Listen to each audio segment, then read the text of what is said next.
যে রাঁধে সে কিন্তু চুলো বাঁধে। আজকে আমি করলাম, আপনাদেরকে দিয়ে দিলাম তিনটা রেসিপি। আজকে আমার রেসিপিতে ছিল ঝরঝরে খিচুড়ি, মুরগির মাংস এবং ইলিশ। তো আমি আমি খিচুড়িটা কিভাবে করলাম সেটাই দেখেন। আপনারা কিন্তু দেখতেই পেয়েছেন যে আমি কিন্তু এখানে অল্প তেল এবং দেখেন আমি নিয়েছি পেঁয়াজটা কিন্তু মোটা করে কেটে, সেই সাথে দিয়েছি দারচিনি, গরম মশলা এবং তেজপাতা। ভালো করে যখন একটু নাড়বেন, যখন দেখবেন যে ব্রাউন শেপ এসে গেছে, তখন একটু এর মধ্যে পরিমাণ মতো লবণ দিয়ে দেবেন। এবং আগে থেকেই আমি ভিজিয়ে রেখেছিলাম যে চালটা ধুয়ে আমি পানি ঝরানোর জন্য রেখেছিলাম, সেই চালটা আমি দিয়ে দিলাম। চাল এবং ডাল কিন্তু আমি একসাথেই দিয়ে দিয়েছি। এবং এর ভিতরে চালের পরিমাণ ছিল 3 পোয়া চাল এবং 1 পোয়া ডাল, 1 পোয়া বা 1.5 পোয়া ডাল।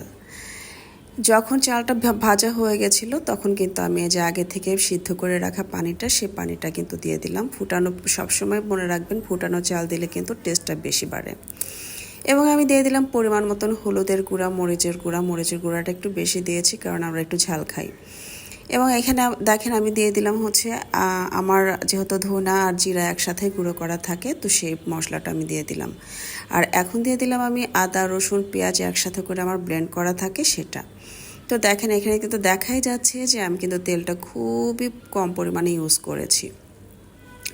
অলরেডি আমার খিচুড়ি কিন্তু অর্ধেক হয়ে গেছে। এবং দেখেন এই পর্বে আমি যেটা করলাম সেটা হচ্ছে যে আমার একটু কাঁচামরিচ অ্যাড করে দিলাম এবং সাথে দিলাম 3 টেবিল চামচ ঘি।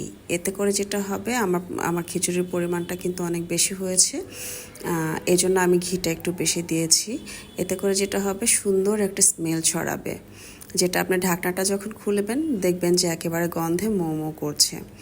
আর আমার কিন্তু খিচুড়িতে পানি কিন্তু একদমই মানে ঠিকঠাক ছিল, কোনো কম বেশি কোনো কিছু ছিল না। তো যাই হোক, এখন আমি নিয়ে নিলাম ইলিশ মাছের জন্য কিছুটা জিরা, কয়েকটা কাঁচামরিচ এবং আমি নিয়ে নেব একটু পেঁয়াজ। ব্যাপার হয়েছে সেটা হচ্ছে যে আপনারা হয়তো ভাবতে পারেন যে বাটা ঘষা তো করাই ছিল, বাট আমার এখানে মনে হয়েছে যে না, এই রেসিপিটা আমি যখন করি তখন আমি সঙ্গে সঙ্গে তাজা তাজা বাটাটা দেই, একটু জিরা, একটু কাঁচামরিচ এবং একটু পেঁয়াজ। এতে করে না মানে এত সুন্দর একটা ফ্লেভার আসে আর এত টেস্টি হয় যা বলার মতন না। আর আমি কিন্তু খুব বেশি কিছু দেব না, এই যে এই মশলা বাটলাম সেটা এবং অল্প একটু হলুদ, অল্প একটু মরিচ আর হালকা পরিমাণে লবণ, কারণ লবণ ছাড়া তো আর হয় না, তাই না? তো এর মধ্যে আমি দিয়ে দিলাম সরিষার তেল, অল্প করে সরিষার তেল দিলাম। আপনারা জানেন যে আমি সব কিছুতে কিন্তু তেলের ব্যবহারটা খুবই কম করি। তো যাই হোক, দেখেন এইভাবে যদি আপনারা ইলিশ মাছ রান্না করেন, আমি 100% শিওরিটি দিয়ে দেব যে আপনারা খেয়ে অবশ্যই বলবেন, যাকে খাওয়াবেন তারাও বলতে বাধ্য হবে যে হ্যাঁ, অনেক বেশি টেস্ট হয়েছে। তো এটাকে আর বিশেষ কিছুই করতে হবে না, জাস্ট চুলায় বসিয়ে দেবেন এবং যখন পানিটা একটু শুকনো শুকনো হয়ে যাবে নামিয়ে নেবেন। এই পর্যায়ে আমি দিয়ে দিলাম আর একটা চুলায় মুরগির জন্য কিছুটা পেঁয়াজটা যখন একটু ব্রাউন কালার হয়েছে, আমি এর ভিতর দারচিনি, গরম মশলা এগুলো দিয়ে দিলাম। আর দিয়েছি সামান্য পরিমাণে জিরা। আস্ত জিরাটা যখন দেবেন তখন কিন্তু আলাদা একটা ফ্লেভার হয়। তো যাই হোক, এগুলো দিয়ে যখন একটু ব্রাউন কালার হবে তখন আপনারা দিয়ে দেবেন মশলা। এই যে আমি আদা রসুন একসাথে যে ব্লেন্ড করে রেখেছিলাম সেটা দিয়ে দিলাম এবং দেব শুকনো মরিচের গুঁড়ো, একটু হলুদ আর ধনে আর জিরা যে একসাথে করে রেখেছিলাম সেটা। এখানে আমি আর একটা মশলা ইউজ করেছি, যেহেতু আমি চিকেন করছি আর ব্রয়লার চিকেনে একটা কিন্তু ফ্লেভার থাকে। তো আমি যেহেতু আজকে মাংসটাকে ভেজে নেইনি, তাই যেটা আমি করেছি সেটা একটু তান্দুরি মিক্সড মশলা, সেটা একটু দিয়ে দিয়েছি। এতে করে ফ্লেভারটা অনেক বেশি সুন্দর আসে।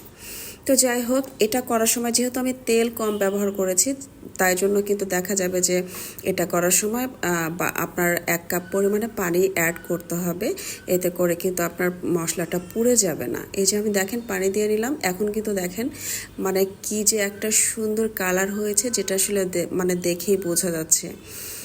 তো স্বাদ মতন লবণ দিয়ে নেবেন আর সব কিছু অ্যাড করে যখন মশলাটা একটু দেখবেন যে কষা কষা হয়ে গেছে, সেই সময় চিকেনটাকে দিয়ে দেবেন। আমার কিন্তু দেখেন আমি চিকেনটাকে দিয়ে দিলাম এবং এই এই এটাকে ভালো করে একটু নাড়াচাড়া করে আমি ঢেকে দেব। আর এর সাথে আমি যেহেতু খিচুড়ি রান্না করেছি সেই ক্ষেত্রে এটা একদমই ভুনা ভুনা করলে চলবে না। সো এর সাথে আমি দিয়ে দেব একটু আলু। আর আলুটা আমি দেব যখন এই মাংসটা দেখব যে অর্ধেক কষা হয়ে গেছে তখন আমি আলুটা দিয়ে দিব। এই যে দেখেন মাংস কিন্তু আমার একদম কষা কষা হয়ে গেছে।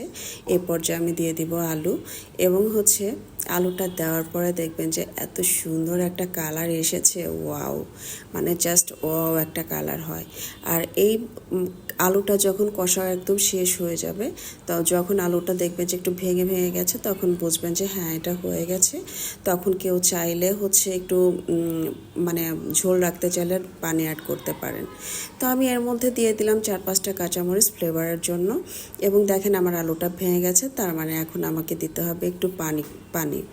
সো আমি একটু পানি অ্যাড করে নিলাম, যেহেতু খিচুড়ি খাবো আমরা, তো সেই জন্য কিন্তু আমরা একটু পানি অ্যাড করলাম।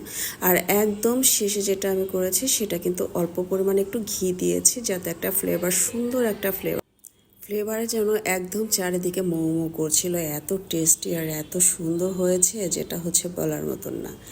এরপর রান্না টান্না সব কিছু কমপ্লিট করার পরে দেখেন আমাদের খাবার দাবারের সময় আমরা কিন্তু আসলে এভাবে করেই পরিবেশন করেছি। ভালো থাকবে সবাই।